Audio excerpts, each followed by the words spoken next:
بسم الله الرحمن الرحيم. الحمد لله رب العالمين، والصلاة والسلام على خير خلقه وآله أجمعين.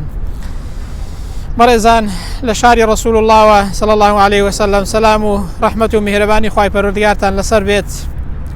إيرا أو شويني كإستا لين أو باغي كإستا ديبينن أو باغو بيستانية یەکەم وێزگە بووە کە پێغەمبەر صلی الله عليه وسلم لە دوای ئەوەی کە لە مەککەوە کۆز دەکات بۆ مەدینە لەگەڵ ئیمامی ئەبوبەکر یەکەم وێزکە و یەکەم شوێن دەگاتە ئەو باغەی لەبن ئەو دارانە ئیسراحەت دەکات کە ئەو باخچەیە بیرێکی تێدایە کە بیری سەعدی کوڕی خەیسەمەی پێ دەڵێن لەو ئاوەیە دەخواتەوە و لەبن ئەو دارانە ئیسراحەت دەکات پێغەمبەر صلی الله عليه وسلم.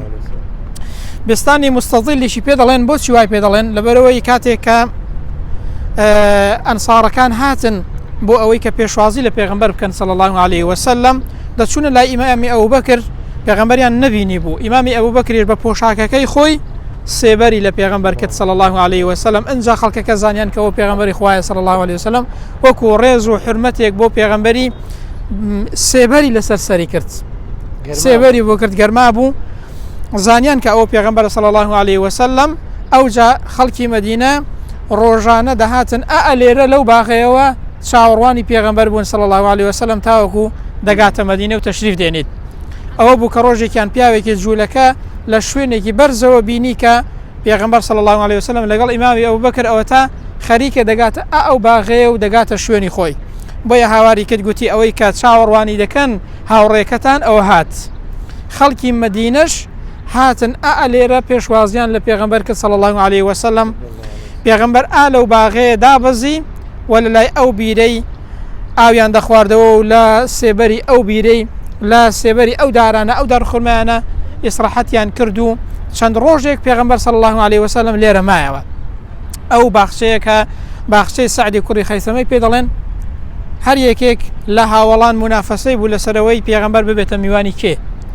لێرە کە دەڵێن لە دووشەمەیەوە بۆ پێنجشەمەی پێغەمبەر صلی الله عليه وسلم مایەوە لەو چەند ڕۆژەی کە مایەوە لەوێ ئەو مزگەوتەی دروست کرد کە مزگەوتی قوبایە. یەکەمین مزگەوت کە پێغەمبەر صلی الله عليه وسلم لەو ماوەیەدا کە مایەوە لەوێ ئێستا ئەوەی کە دەیبینن ئەو مزگەوتە ئەو مزگەوتی قوبایی پێ دەڵێن.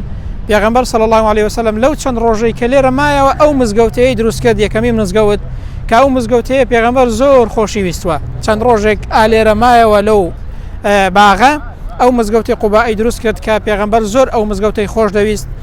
بۆیە ڕۆژانی شەممە زیاتر بە پیادە و بە سواری پێغەمبەر صلی الله عليه وسلم بۆ ئەو مزگەوتەیە هاتووە. ئەو مزگەوتەیە زۆر خۆشویستە چونکە یەکەم مزگەوت بووە کە دروستی کردووە. مزگەوتی گەورە بە سواری هاتۆتەوە بۆ ئێرە لە مزگەوتی گەورەوە بەڵێ لەو مزگەوتەی خۆی هاتۆتەوە ئێرە. ڕۆژانی شەممە زیاتر بە پیادەی و بە سواری هاتووە لێرە نوێژی کردووە. جا پێغەمبەر دەفەرمێ صلی الله عليه وسلم هەر کەسێک لە ماڵەوە دەستنوێژێکی جوان و ڕێک و پێک بگرێ بێ دوور کەعات نوێژ بە ئیخلاسەوە لەو مزگەوتەیە بکات ئەو پێغەمبەر دەفەرمێ صلی الله عليه وسلم وەکو ئەوە وایە کە یەک عومڕە ئەنجام دابێت. سبحان الله، یەک عومڕە ئەنجام دابێت بە دوور کەعات نوێژ کە لەو مزگەوتی قوبا دەیکات کە پێغەمبەر صلی الله عليه وسلم وەکو یەکەم مزگەوت کە گەیشتە ئێرە ئەو مزگەوتەیە دروست کرد. ئێمەش ئەوڕۆ وەکو یادگاریەک سەردانی ئەو باخچەیەمان کرد کە دەرگاکەی داخرەوە دیارە نۆژەنی دەکەنەوە، بەڵام لێرەوە ویستمان وەکو یادگاریەک شتێک تۆمارکەین بۆ ئەوانەی کە نەیان بینیوە. ئەوە ئەو شوێنەیە کە هاوڵان ئەنساریەکان ڕۆژانە لێرە چاوەڕوانیان دەکرد کە پێغەمبەر بێت صلی الله عليه وسلم لێرەوە پێشوازیان لە پێغەمبەری خوا کرد صلی الله عليه وسلم.